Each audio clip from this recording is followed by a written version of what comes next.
الحمد لله نحمده ونستعينه ونستغفره ونؤمن به ونتوكل عليه ونعوذ بالله من شرور أنفسنا ومن سيئات أعمالنا من يهده الله فلا مضل له ومن يضلله فلا هادي له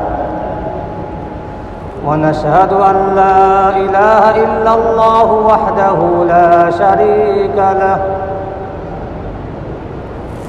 ونشهد أن سيدنا وسندنا ونبينا وحبيب ربنا وشفيعنا ومولانا محمدا عبده ورسوله صلى الله تعالى عليه وعلى آله وصحبه وبارك وسلم تسليما كثيرا كثيرا أما بعد فأعوذ بالله من الشيطان الرجيم بسم الله الرحمن الرحيم إنا أعطيناك الكوثر فصل لربك وانحر إن شانئك هو الأبتر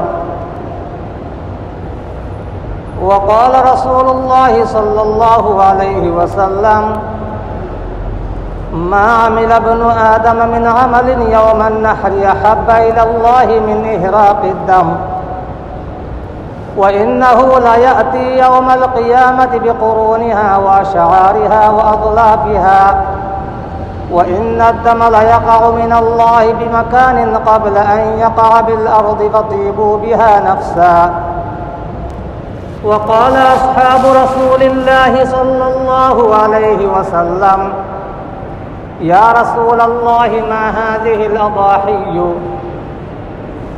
قال سنة أبيكم إبراهيم عليه السلام قالوا فما لنا فيها قال بكل شعرة حسنة قالوا فالصوف يا رسول الله قال بكل شعرة من الصوف حسنة وقال عليه الصلاة والسلام من وجد سعة لأن يضحي فلم يضحي فلا يحضر مصلانا أو كما قال عليه الصلاة والسلام بارك الله لنا ولكم في القرآن العظيم ونفعنا وإياكم بالآيات والذكر الحكيم اللهم لا علم لنا إلا ما علمتنا إنك أنت العليم الحكيم اللهم لا فهم لنا إلا ما فهمتنا إنك أنت الجواد الكريم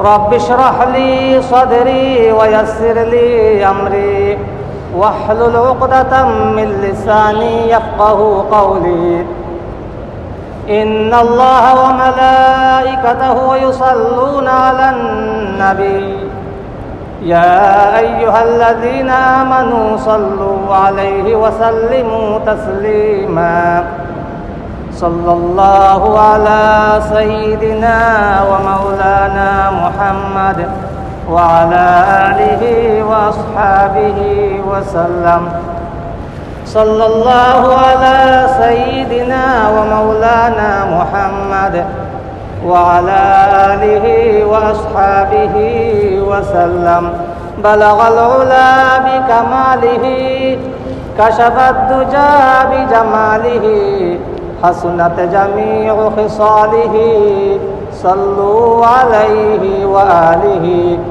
لا إله إلا الله لا إله إلا الله لا إله إلا الله لا إله إلا الله لا إله إلا الله لا إله إلا الله لا إله إلا الله لا إله إلا الله لا إله إلا الله محمد رسول الله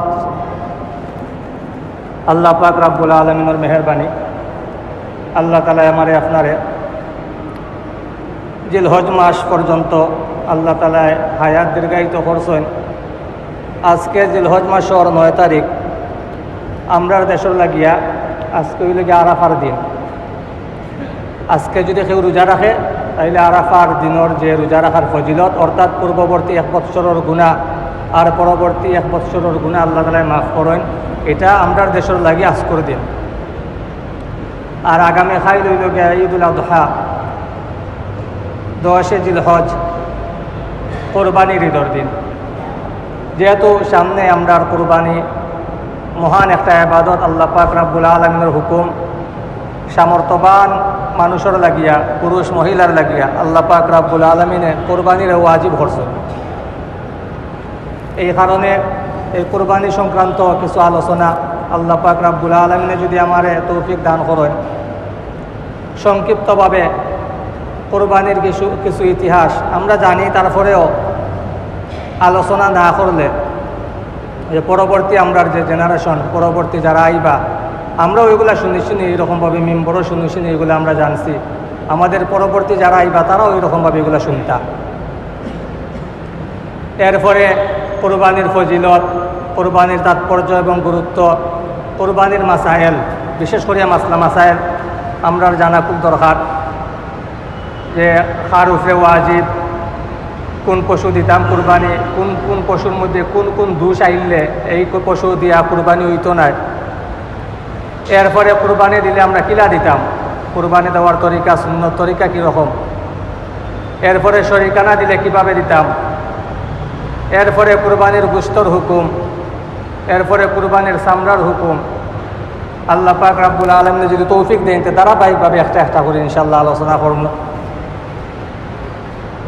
যখন আল্লাহ তাআলা দুনিয়ার মধ্যে হযরত আদম আলাইহিস সালামরে পাঠাইলা, তখন হযরত আদম আলাইহিস সালামের সন্তান হযরত আদম আলাইহিস সালাম এবং হযরত হাওয়া আলাইহিস সালামের সন্তান ছাড়া দুনিয়াতে আর কোনো সন্তান নাই। এই কারণে আমরা জানি ভাই বোনের বিবাহ হয় না, নিষেধ, এটা হারাম। কিন্তু সাময়িকভাবে হযরত আদম আলাইহিস সালামের শরীয়ত আল্লাহ পাক রাব্বুল আলামিনে এই হুকুম জারি করে দিলা যে প্রত্যেক বৎসর তোমার সন্তান হইব 2টা, একটা হইব ছেলে, একটা হইব মেয়ে। এই 2 সন্তান, এই বৎসর যে 2 সন্তান জন্মগ্রহণ করব তারারে ধরো হইব আপন ভাই বোন। পরবর্তী বৎসর আল্লাহ তাআলা আরও 2 জন দুনিয়ার মধ্যে পাঠাইবা, আরও 2 ভাই এবং বোনরে পাঠাইবা, ছেলে এবং মেয়েরে পাঠাইবা। তো পরবর্তী বৎসরের সন্তানের লাগিয়া আগর বৎসরের সন্তান আপন ভাই বোন ধরা হইতো না, ওই শরীয়তর লাগি তখনকার লাগে আসলো এটা নিয়ম। আগর বৎসর যে ছেলে হইবা পরের বৎসরের মেয়ের লগে তার বিবাহ হইব, আর পরের বৎসরও যে ছেলে জন্ম লইবা আগর বৎসরের মেয়ের সাথে তার বিবাহ হইল। এইরকমভাবে শরীয়ত চালু হইল হযরত আদম আলাইহিস সালামের যুগ। এমনি পর্যায়ে 2 ভাই হাবিল এবং কাবিল ঘটনা আমরা জানি। যেহেতু কুরবানির আলোচনা আইছে এই কারণে সংক্ষিপ্তভাবে হালকাভাবে একটা আলোচনা এটা আনা হয়। কুরআন শরীফের মধ্যে আল্লাহ তাআলা ইরশাদ করছেন, ওয়াতলু আলাইহিম নাবা আবনাই আদম বিল হক إذ قربا قربانا فتقبل من أحدهما ولم يتقبل من الآخر قال لأقتلنك قال إنما يتقبل الله من المتقين। আল্লাহ তাআলা হযরত রাসূল করিম সাল্লাল্লাহু আলাইহি ওয়াসাল্লামের উদ্দেশ্য করে কইরা আপনি তারারে হযরত আদম আলাইহিস সালামের 2 সন্তানের ঘটনা, বাস্তব সত্য ঘটনা আপনি তেলাওয়াত করে শোনাউকা, আপনি তারারে এই ঘটনা শোনাই দুকা। ঘটনা কিতা, কাবিলর সাথে যে মেয়ে জন্ম লইছিল এই মেয়েটা আসলে বেশি সুন্দরী, আর হাবিলর সাথে যে মেয়ের জন্ম লইছিল এই মেয়ে একটু কম সুন্দর। এখন নিয়ম অনুযায়ী, শরীয়তের নিয়ম অনুযায়ী কাবিলর সাথে যে সুন্দরী মেয়ে জন্ম লইছিল এই মেয়ের সাথে হাবিলর বিবাহ হইব, আর হাবিলর সাথে যে মেয়ে জন্ম লইছিল এই মেয়েটা বেশি সুন্দর নাই, কম সুন্দর, এই মেয়ের সাথে কাবিলর বিবাহ হইব। এখন কাবিলে উঠিয়া বলল, না আমি এটা মানি না, আমার সাথে যে সুন্দরী মেয়ে জন্মগ্রহণ করছে আমি এটার বিবাহ করতাম। হযরত আদম আলাইহিস সালাম বলে এটা তো শরীয়তের নিয়ম নাই, এরকম শরীয়তের নিয়ম এটা নাই, এইরকম করলে হইতো নাই।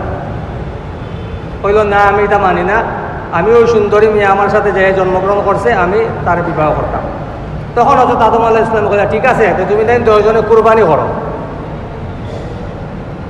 যার কুরবানি কবুল হইব তো বোঝা যাইব হে সত্যর উপরে আছে। তখনকার যুগের নিয়ম আসলো, কুরবানির নিয়ম আসলো, কুরবানির বস্তুরে কোনো একটা জায়গাত নিয়ে রাখা হইতো, আর আসমান দেখি আগুন আইয়া এইটারে জ্বালাইতো। যার কুরবানির বস্তু আগুনে আইয়া জ্বালাইতো বোঝা যাইতো যে তার কুরবানি কবুল হইছে, আর যার কুরবানির বস্তু আগুনে জ্বালাইতো না তার কুরবানি কিতো হইছে না, কবুল হইছে না, এটা তখন বোঝা যাইত। হাবিলে বেড়া দুম্বা এগুলা লালন পালন করতো, এইগুলা ফালতো। হাবিলে এইরকমভাবে একটা বেড়া বা দুম্বা কুরবানির লাগি দিছে, আর কাবিলে এইরকমভাবে ক্ষেত কৃষি করতো, সে তার ক্ষেত তাকিয়া কিছু শস্য গম এগুলা কুরবানির লাগি দিছে। আগুনে আইয়া স্বাভাবিকভাবেই হাবিলর কুরবানিরে কবুল করছে, হাবিলর কুরবানি জ্বালাইছে, তো বোঝা গেল হাবিল সত্যর উপরে আছে। কাবিলে তখন রাগর বশবর্তী হইয়া হইল আমি তোমারে হত্যা করবো, না। তখন হাবিলে উঠিয়া হইলা ইন্নামা ইয়াতাকাব্বালুল্লাহু মিনাল মুত্তাকিন, আল্লাহ তাআলা কুরবানি মুত্তাকিন হলর কবুল করেন। যারা ধর্মভীরু, যারা আল্লাহরে ডরায়, তারার কুরবানি আল্লাহ তাআলা কবুল করেন। এই কারণেই লা ইয়ানালাল্লাহু লুহুমুহা ওয়ালা দিমাউহা ওয়ালাকিন ইয়ানালুহুত তাকওয়া মিনকুম। অন্য আয়াত আল্লাহ পাক রব্বুল আলামিন ইরশাদ ফরমাইরা যে তোমাদের গোশত এবং রক্ত এগুলা তো আল্লাহর প্রয়োজন না, এগুলা কি আল্লাহর কাছে পৌঁছেও না। আল্লাহ দিল দেখেন, তাকওয়া দেখেন যে দিলের মধ্যে কিতা আছে। এই কারণে ওই যে সামনে আইব আলোচনা, আমি কুরবানি করতাম একমাত্র আল্লাহর সন্তুষ্টির লাগিয়া, আল্লাহরে রাজি খুশি করার লাগিয়া। শরীক হইয়া যে আমরা কুরবানি করি, একজনের দিলের মধ্যে যদি এইটা আয় বলে আমি গোশত খাইতাম, এই কথা যদি আই হয় তাইলে সকলের কোরবানি নষ্ট হয়ে যাব, বাতিল হয়ে যাব। শরিক হয়েছেন 5 জন বা 6 জন বা 7 জন, এক গরুর তো 7 জন শরিক হওয়া যায়, 7 জনে শরিক হইয়া কোরবানি দিছেন। এখন একজনের নিয়ত যদি গরমি লাই হয় তাহলে বাকি 6 জনের কোরবানিও বাতিল। এরপরের ইতিহাস হযরত ইব্রাহিম আলাইহিস সালামের ঘটনা আমরা জানি কম বেশ। ফালাম্মা আসলামা ওয়া তাল্লাহু লিল জাবিন ওয়ানাদাইনাহু আইয়া ইব্রাহিম। হযরত ইব্রাহিম আলাইহিস সালামে যখন জব করার লাগি নিজের ছেলেরে তৈয়ার হয়ে গেলা, আর হযরত ইসমাইল আলাইহিস সালাম নিজেও জব হওয়ার লাগি তৈয়ার হয়ে গেলা, আর হযরত ইব্রাহিম আলাইহিস সালামে হযরত ইসমাইল আলাইহিস সালামের মাটির মধ্যে খাইত করে শুয়াই দিলা, আর ছুরি গলার মধ্যে লাগাই দিলা, আর ছুরি লাগাইয়া বসানি শুরু করলা। আল্লাহ তাআলার পক্ষ থেকে কুদরতি একটা পিতলের ফাত হযরত ইসমাইল আলাইহিস সালামের গলা আর হযরত ইব্রাহিম আলাইহিস সালামের ছুরির মাঝখানের মধ্যে আল্লাহ তাআলা দিয়া দিলেন। এখন যতই বসাই গলা আর হাতে না, আল্লাহ তাআলা উঠিয়া বলে ফালাম্মা আসলামা ওয়া তাল্লাহু লিল জাবিন। যখন দুজনে মানি লইলা, আল্লাহ তাআলার হুকুমের উপর গেছে আনুগত্য প্রকাশ করে লইলা, দুজনে আল্লাহ তাআলার হুকুম মানার লাগি তৈয়ার হয়ে গেলা, আর হযরত ইসমাইল আলাইহিস সালামরে খাইত করে শুয়াই দিলা জব করার লাগিয়া। ওয়ানাদাইনাহু আইয়া ইব্রাহিম, তখন আমি হযরত ইব্রাহিম আলাইহিস সালামের নাম ধরে রাখলাম, ও ইব্রাহিম কাদ সাদ্দাক্তার রুইয়া, তুমি তোমার স্বপ্নরে বাস্তবে পরিণত করে লইছো। স্বপ্নের মধ্যে ইশারা আসলো হযরত ইসমাইল আলাইহিস সালামের জব খররা, এটা ইশারা আসলো, কিন্তু জব করি লইছেন এটা নাই, বরং জব খররা মানে ছুরি চালাইরা।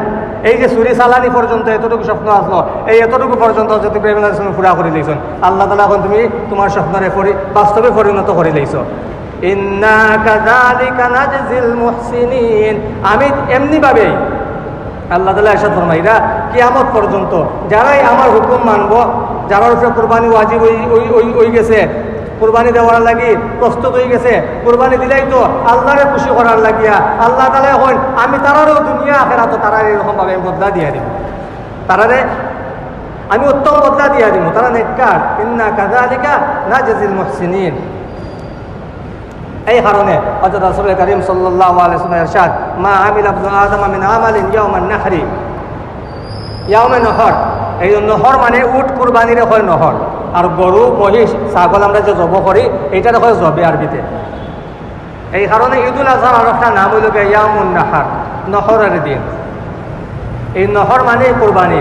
ফাসাল্লি লিরাব্বিকা ওয়ানহার, সূরা কাউসারের মধ্যে আল্লাহ পাক রব্বুল আলামিন ইরশাদ ফরমাইরা ফাসাল্লি লিরাব্বিকা ওয়ানহার, নামাজ পড়ো আল্লাহর লাগিয়া, তোমার রবের লাগিয়া, আর ওয়ানহার মানে জব করো, অর্থাৎ কোরবানি করো।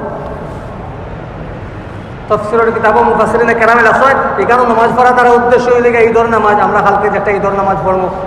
এই ফাসাল্লি সল্লি দ্বারা উদ্দেশ্য হইল গিয়া এখানে ঈদের নামাজ লিরাব্বিকা আল্লাহর লাগিয়া, তোমার রবের লাগিয়া, তো একমাত্র আল্লাহ তাআলার সন্তুষ্টির লাগিয়া।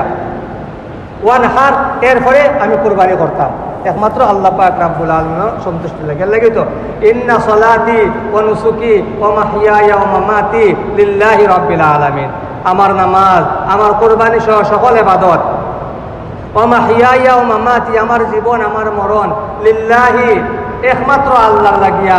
কোন আল্লাহ? রাব্বিল আলামিন, যিনি সকল জগতের প্রতিপালক। লিল্লাহি রাব্বিল আলামিন।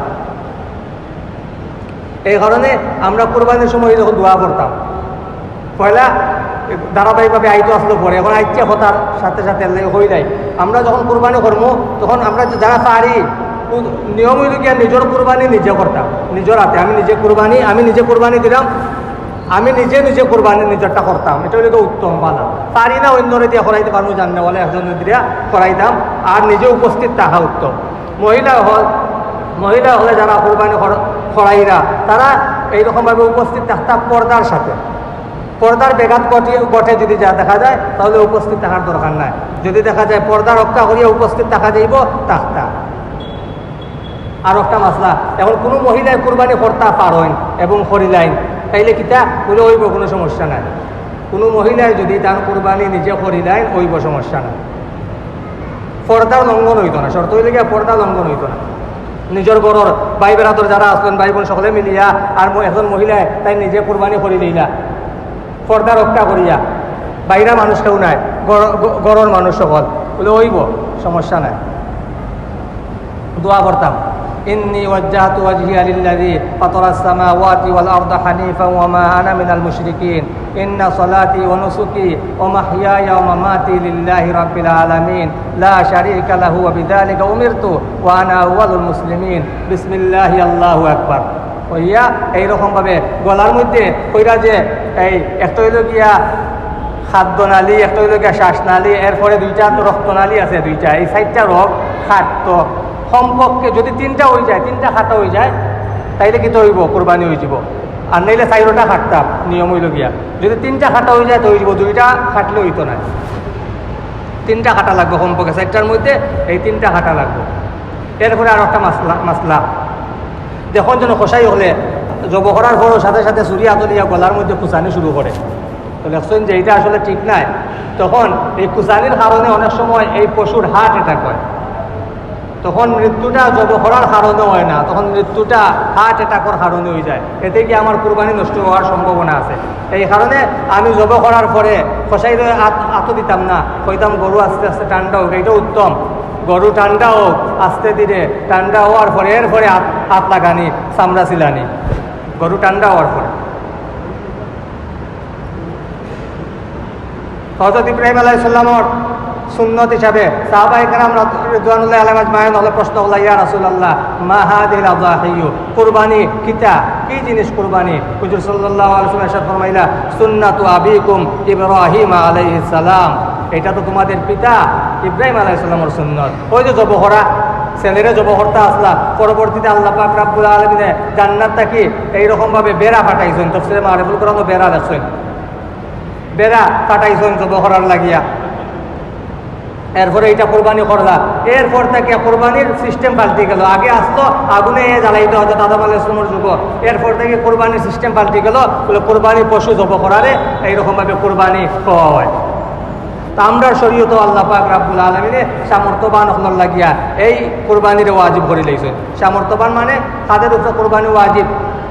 কোরবানির দিনগুলোর মধ্যে, কোরবানির দিন যেমন আগামী কালকে 10 জিলহজ, 10 জিলহজ সুবে সাদিক হওয়ার পর থেকে নিয়া 11, 10, 11, 12 এই 3 দিন, 12 তারিখর সন্ধ্যার আগ পর্যন্ত, মাগরিবের আগ পর্যন্ত এই হইল গিয়া কোরবানির সময়।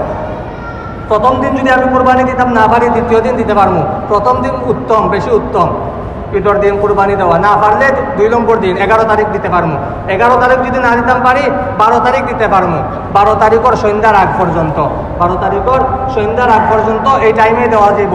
দিনও দেওয়া বেশি বালা। কেউ যদি দিনও দিতে পারো না, রাত্রে দিতে পারবা, তবে রাত্রে থেকে দিনও দেওয়া বেশি বালা কুরবানি করা। এই দিকে কুরবানির সময়, এই সময়ের ভিতরে যে নেশাব পরিমাণ মালর মালিক হইব, যে ব্যক্তি নেশাব পরিমাণ মালর মালিক হইব, যেমন নেশাব সম্পর্কে আমরা জানি 7.5 তোলা স্বর্ণ, শুধু সোনা থাকলে 7.5 তোলা, শুধু রূপা থাকলে 52 তোলা, সোনা রূপা টেকা পয়সা সবটা মিলাই থাকলে, খালি সোনা আছে টেকা আছে অথবা রূপা আছে টেকা আছে, সবটা মিলাইয়া যদি 52.5 তোলা রূপার দাম হয়ে যায়, হতার 50,000 টাকা, 50,000 টাকার টাকার মালিক যদি আমি হয়ে যাই এই সময়ের ভিতরে, এই 3 দিনের ভিতরে, তাইলে আমার উপরে কুরবানি ওয়াজিব। বাপে পুতি একলগে ব্যবসা করেন, পিতা পুত্রে একলগে ব্যবসা করেন। এখন ছেলের যদি আলাদা নিজস্ব কোনো সম্পত্তি না থাকে, এই পরিমাণ টাকা না থাকে, যে পরিমাণ টাকা থাকলে তার উপরে কুরবানি ওয়াজিব হয়ে যায়, তাইলে শুধুমাত্র এই যে বাপে পুতে ছেলে পিতা পুত্র একসাথে ব্যবসা, একই ব্যবসা চালাইরা 2 জনে, তাইলে শুধুমাত্র বাপর উপরে আইব। পিতায় কোরবানি দিলে ওই জীব একটা আইব, আর ছেলের উপরে আইতো না। যদি ছেলের আলাদা থাকে টাকা, যে টাকা এই পরিমাণ কথা 50,000 টাকা আছে, তার আলাদা, এই ব্যবসার সাথে সম্পর্ক নাই, আলাদা তার নিজস্ব মালিক, তাইলে তার উপরে আলাদা একটা কোরবানি আইব। একজন নাবালক ছেলে বা মেয়ে, তার এইরকমভাবে নেশাবর পরিমাণ মালর মালিক হইরা যে তার উপরে কুরবানি আইতো না, নাবালক থাকার কারণে কুরবানি আইতো না। তবে যদি কুরবানির দিনের ভিতরে হে বালেক হয়ে যায়, সাবালক হয়ে যায়, তাইলে আবার তার উপরে কুরবানি ওয়াজিব হয়ে যাব। আমরা অনেকের কাছে এরকমভাবে হীরা, ডায়মন্ড, মণি, মুক্তা, দামি দামি পাত্র এগুলা থাকে। এটা বলে যদি এই হীরা, মণি, মুক্তা, ডায়মন্ড, যেগুলারে আমরা ডায়মন্ড হই, এই ডায়মন্ড যদি ব্যবহার করি, আমি সব খাফর জেলা খাফর যেটা আমি সবসময় পিন্ধি, এইটা ব্যবহারিক হয়, এইটার উপরে জেলা জাকাত আয় না, এইটা কুরবানির হিসাবও হয় না। ঠিক তেমনিভাবে আমি 5 লক্ষ টাকার হীরার আংটি, হতার কথা 5 লক্ষ টাকার, বা কোনো মহিলার হীরার অলঙ্কার আছে 5 লক্ষ টাকার, এইরকমভাবে হীরার, ডায়মন্ডর, তাহলে এই ডায়মন্ডর পাথর যদি সবসময় তাই ব্যবহার করেন, তাহলে এইটা হিসাবও আইতো না, এইটা হিসাবও ধরো হইতো না। যদি তাই এটা সঞ্চয় হিসাবে, সম্পদ হিসাবে রাখি দেন জমাইয়া, যে এইটা আমি একসময় বাঙ্গাইয়া আমি এইরকমভাবে সম্পদ একটা সঞ্চয় লাগে রাখি দিলাম সিন্ধুকর ভিতরে, তাইলে আবার আইব। আর যদি সবসময় ব্যবহার করেন, তা আইতো না, এইটা হিসাবে হইতো না। আবার ব্যবসায়ী যদি হীরার ব্যবসা করে, ডায়মন্ডের ব্যবসা করে, তাহলে ব্যবসায়িক মাল হিসেবে তারা এই ডায়মন্ডের হিসাবও আইব, তখন এটা জাকাত বা কোরবানির হিসাবও আইব, নেশাবর মধ্যে হিসাব ধরা হইব। এটা একজন মানুষ মুসাফির, বাড়ির মধ্যে হে সাহেবে নেশাবর মালিক, কিন্তু সফরও থাকার কারণে তার উপরে কোরবানি ওয়াজিব হইতো না। যদি এই 3 দিনের ভিতরে, কোরবানির 3 দিনের ভিতরে বাড়ি তাই হয়, তাইলে আবার তার উপরে কোরবানি ওয়াজিব। একজন মানুষ পয়লা মুকিম আসলো, ঈদের দিন মুকিম আসলো, ঈদের বাদর দিনও মুকিম আসলো, কুরবানি দিছে না এখনো, 3 নম্বর দিন হে মুসাফির হয়ে গেছে, সফরও গেছে গিয়া, ওইটা তার উপরে আর কুরবানি ওয়াজিব নাই। একজন মানুষের প্রচুর সম্পদ, কিন্তু সব হারাম, 5 লক্ষ, 10 লক্ষ, 1 কোটি, 5 কোটি, 10 কোটি, অনেক টাকা, কিন্তু সব হারাম, ওইটা কুরবানি তার উপরে ওয়াজিব নাই। হারাম টাকার উপরে জাকাত, ফিতরা, কুরবানি এগুলো আয় না। হারাম টাকা সব সওয়াবের নিয়তে দান করে দিতা, হারাম টাকার উপরে কুরবানি আয় না, কুরবানি ওয়াজিব হয় না। এই তো গেল খারার উপরে, কম বেশ একটা ধারণা পাইলাম আমরা যে খারার উপরে আমরা কুরবানি ওয়াজিব হয়। এখন পশু, কোন কোন পশু আমরা দিতাম জানি আমরা, উট, গরু, মহিষ, ভেড়া, ছাগল, দুম্বা, এগুলো আমরা কোরবানি দিতে পারবো। উটর লাগে 5 বছর হইতে হইব, গরুর লাগে গরু মহিষের লাগে 2 বছর, ভেড়া, দুম্বা, ছাগলের লাগে এইরকম কমপক্ষে 1 বছর, এর বেশি হইলে সমস্যা নাই। কোনো উঠে, কোনো গরুয়ে, কোনো মহিষে, কোনো ছাগলে, দুম্বায় নাফাকি খায়, খালি নাফাকি খায়, ভালো জিনিস খায় না, খালি নাফাক জায়গা যায়, নাফাকি খায়। ওরা নাপাক জিনিস সে খায়, এই পশুয়ে খায়, তাহলে এই পশু কুরবানি করতে হইলে নিয়ম আছে। নিয়ম হইল গিয়া এই পশুরে কুরবানির আগে বন্দি করে রাখতে হইব, বান্ধিয়ে রাখতে হইব, আর তারে বালা বালা হানি দিতে হইব, বালা হানি দিতে হইব। পাক পবিত্র জেলা ঘাস এইরকমভাবে যেগুলা খায় পবিত্র জিনিস তারে খাওয়াইতাম। উটোর লাগি 40 দিন আগে, কুরবানির 40 দিন আগে বান্ধিয়ে রাখতাম। গরুর লাগিয়া এইরকম গরু হইলে, গরু মহিষ হইলে 20 দিন আগে, কুরবানির 20 দিন আগ পর্যন্ত বান্ধিয়ে রাখতাম, বান্ধিয়ে তারা খাওয়াইতাম, এরপরে কুরবানি দিতাম। আর ছাগলের লাগি, ছাগল বেড়া দুম্বার লাগি 10 দিন পর্যন্ত তারা বান্ধিয়ে রাখতাম, বালা বালা হানি খাওয়াইতাম, এরপরে তারা দিয়ে কুরবানি করতাম। এখন কথা হয়েছে গিয়া কোন পশুর মধ্যে কোন কোন দোষ আইলে কুরবানি হইতো না। আর একটা কথা আমরা জানিয়ে রাখি, আমি কুরবানির পশু কিনছি নিখুঁত, কোনো দোষ ত্রুটি নাই, পরে দোষ আইছে, এমন এমন দোষ আইছে যে দোষের কারণে কুরবানি হয় না। হইরা যদি তাই সামর্থ্যবান হইয়া তা হয়, তাই সাহেবে নেশা হইয়া তা হয়, তাইলে তাই এই পশু না দিয়ে আর একটা পশু দিতা। আর যদি গরিব হয়, সাহেবে নেশা আসলা না, তাই একটা পশু কিনে লইছেন কুরবানি দিবার লাগিয়া, নিয়ত করে লইছেন, আর একটা পশু কিনে লইছেন, পরবর্তীতে এইটার মধ্যে এমন খুদ আইছে যে খুদের কারণে কুরবানি হয় না, হইরা এই গরিবর লাগিয়া কিন্তু এই পশু দিলাইলে হয়ে যাবে, এইটাই দিতা।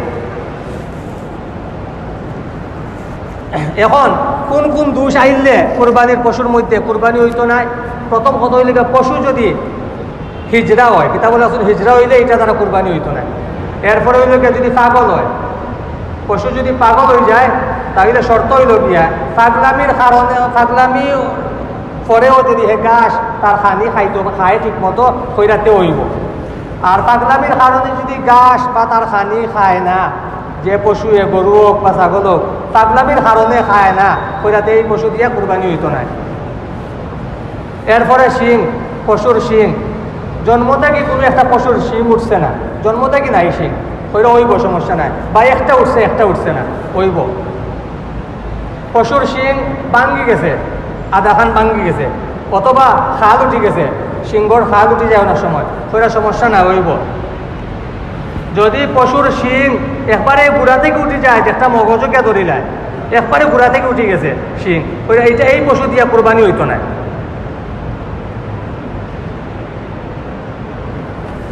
এরপরে খান, খান আর লেজ, হইরা যদি অর্ধেক কাটা থাকে, একটা খান অর্ধেক কাটা হইতো না, অর্ধেক থাকি বেশি, অর্ধেক বা অর্ধেক থাকি বেশি খাটা, বা লেজ অর্ধেক বা অর্ধেক থাকি বেশি যদি খাটা থাকে তো হইতো না। মানে 3 ভাগের 1 ভাগ খাটা হইলে হইব, 3 ভাগের 1 ভাগ খাটা হইলে হইব, এর বেশি যদি খাটা থাকে তাইলে হইতো না। 2 খান খাটা, 2 খান তুরা করে খাটা, তুরা করে খাটিয়া দেখা গেছে আধা খান অর্ধেক হয়েছে, একটা খানোর অর্ধেক হয়েছে, এটা বলে আসলে এটা অনুত্তম, তবে কুরবানি দিলাইলে হয়ে যাব, এটা দ্বারা আদায় হয়ে যাব, তবে অনুত্তম। এখন একটা চোখ, ওইরা যে যদি কুরবানির পশু অন্ধ হয়, খানা হয়, 1 চোখ বালা 1 চোখ অন্ধ হইতো নাই, বা অর্ধেক দৃষ্টিশক্তি অর্ধেক গেছে গিয়া, বা অর্ধেক থেকে বেশি গেছে গিয়া, ওইরা হইতো না, এই পশু দিয়া কুরবানি হইতো না।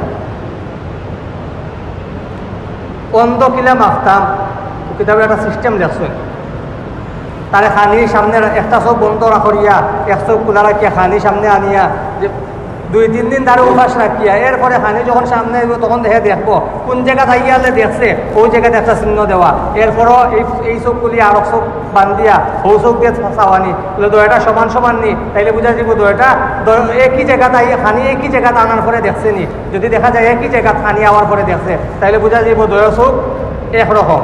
আর যদি দেখা যায় কম বেশ, তাহলে এই জায়গারে মাফ হইব। 3 গজ হইলে প্রথমটা দেখা গেছে 3 গজ দূর হয়, আর ফরটা দেখা গেছে ফরর চোখ দিয়ে দেখা গেছে 1 গজ দূর হয় বলে, তাইলে তার 2 ভাগ নষ্ট, 1 ভাগ বালা, তাইলে এই পশু দিয়া কোরবানি হইতো না। যাই হোক, এরপরে ওকার দাঁত, কিতাব লেখছেন যদি বয়স হয়ে গেছে কিন্তু দাঁত নাই, হেদায়ের মধ্যে আঞ্চল দাঁত একটাও নাই, ওইরা দাঁত না থাকার কারণে কোরবানি হইতো না। যদি কম থাকে, যে দাঁত দিয়া ঘাস খাইতে পারে, যে দাঁত দিয়া ঘাস খাইতে পারে, কম হোক বেশি হোক, হে ঘাস খাইতে পারে দাঁত দিয়া হইরা, তাইলে হইব। কিন্তু সম্পূর্ণ দাঁত নাই, একটাও নাই, হইরা হইতো না।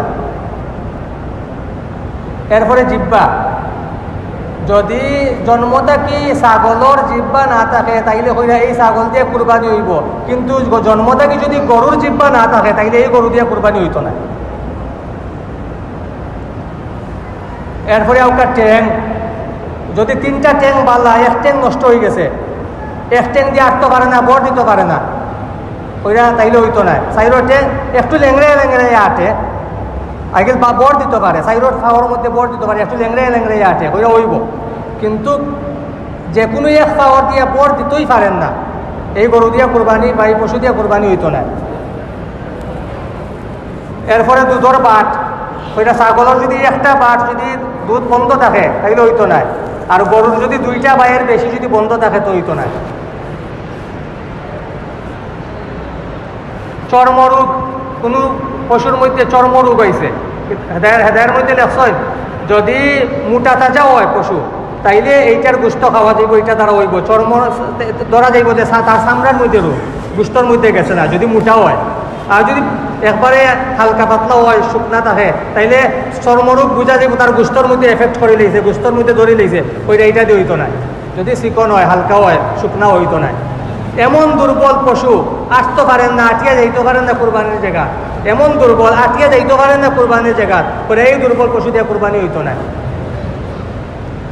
কম বেশ এই লোকই আমরা কোরবানির পশুর এই সমস্ত খুঁত তাহলে কোরবানির পশু দ্বারা কোরবানি করা যাইতো না।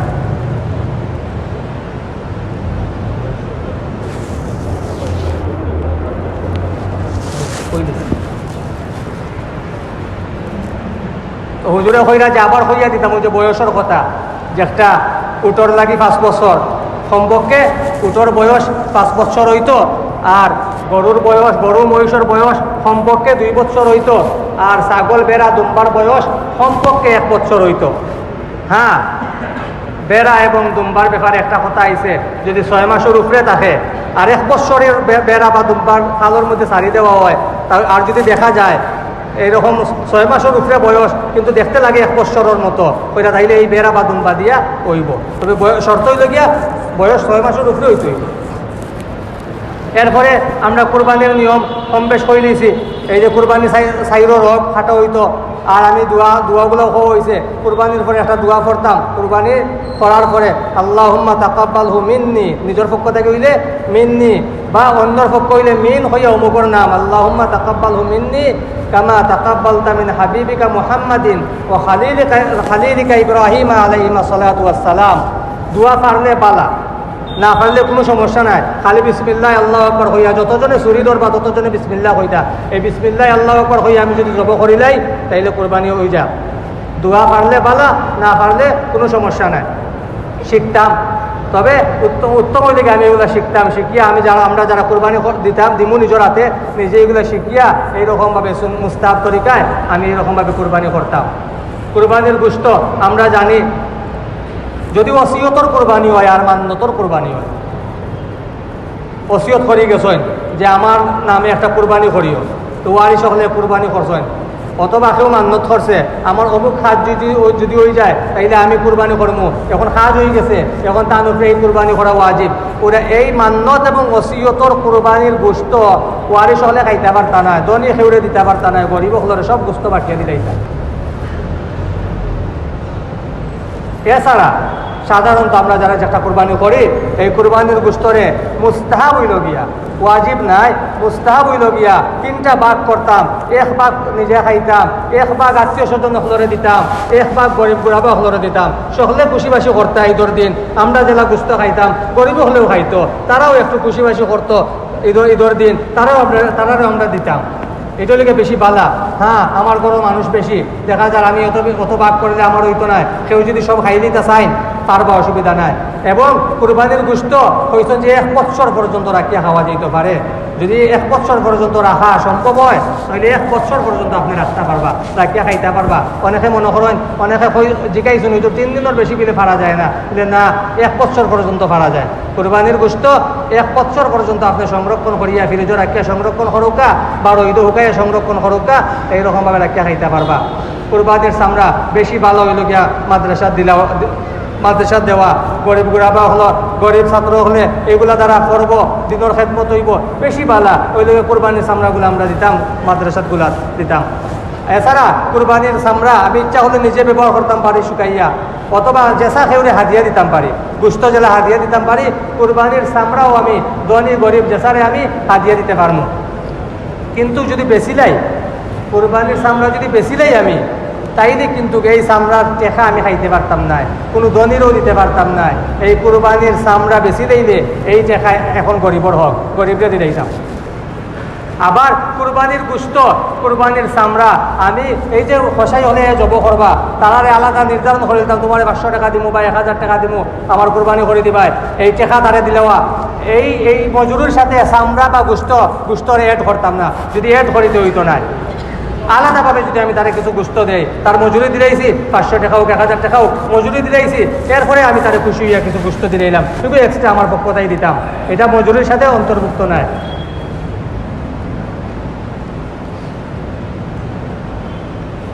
এই কম বেশ মোটামুটি আমরা একটু আলোচনা হয়ে গেল। এছাড়াও কালকে সময় শেষ হয়ে গেছে, কালকে তো আবার ঈদের দিন হুজুরে আরও কইবা, বিস্তারিত আরও মাসালা মাসাইলগুলা কইবা ইনশাআল্লাহ। আল্লাহ পাক রব্বুল আলামিন ঈদের দিনের কিছু এই ফজরের সময় হয়, ঈদের দিনের মুস্তাহাবি সুন্নতগুলা ফজর প্রত্যেক ঈদের দিন ফজরের সময় হয়, সব তা হয় না হিসাবে সামান্য একটু আভাস দিলাই। ওই যে ঈদের দিন আমি সকাল সকাল উঠতাম ঘুম থাকিয়া, ফজর নামাজ জামাতের সাথে পড়তাম। আর যারা আমরা কুরবানি দিব, কুরবানির ঈদের দিন যারা আমরা কুরবানি দিব, তারা মুস্তাহাব হইল গিয়া কুরবানির পশুর গুস্ত দিয়া আমি পয়লা খানা খাইতাম ঈদের দিন। এইটা লিখে মুস্তাহাবি সুন্নত, আমি খানা খাইতাম এবং উত্তম পোশাক থাকলে উত্তম পোশাক পরিধান করতাম। এইরকমভাবে আমি পুষ্প ব্যবহার করতাম। এক রাস্তা দিয়ে ঈদগাহ যাইতাম, সকাল সকাল আইতাম, আরও রাস্তা দিয়ে যাইতাম। আর তাকবীরে তাশরিক একটু জুড়ে জুড়ে পড়তাম। ঈদুল ফিতরের মধ্যে আস্তে আস্তে পড়া, ঈদুল আজহার মধ্যে একটু জুড়ে জুড়ে আল্লাহু আকবার আল্লাহু আকবার লা ইলাহা ইল্লাল্লাহু আল্লাহু আকবার লিল্লাহিল হামদ, এই তাকবীরে তাশরিকটা আমি একটু জুড়ে জুড়ে পড়তাম। আর তাকবীরে তাশরিক করা মাসআলা আইছে আজকে 9 তারিখ, আজকের ফজর থেকে নিয়ে শুরু হয়েছে তাকবীরে তাশরিক, আজকের ফজর থেকে নিয়ে এইরকমভাবে 13 তারিখ অর্থাৎ মঙ্গলবার আসর পর্যন্ত প্রত্যেক ফরজ নামাজের পরে একবার পড়তাম এই তাকবীরে তাশরিকটা। ফরজ নামাজের পরে হালকা একটু বুলন্দ আওয়াজে, একটু উচ্চ আওয়াজে পড়তাম আমি।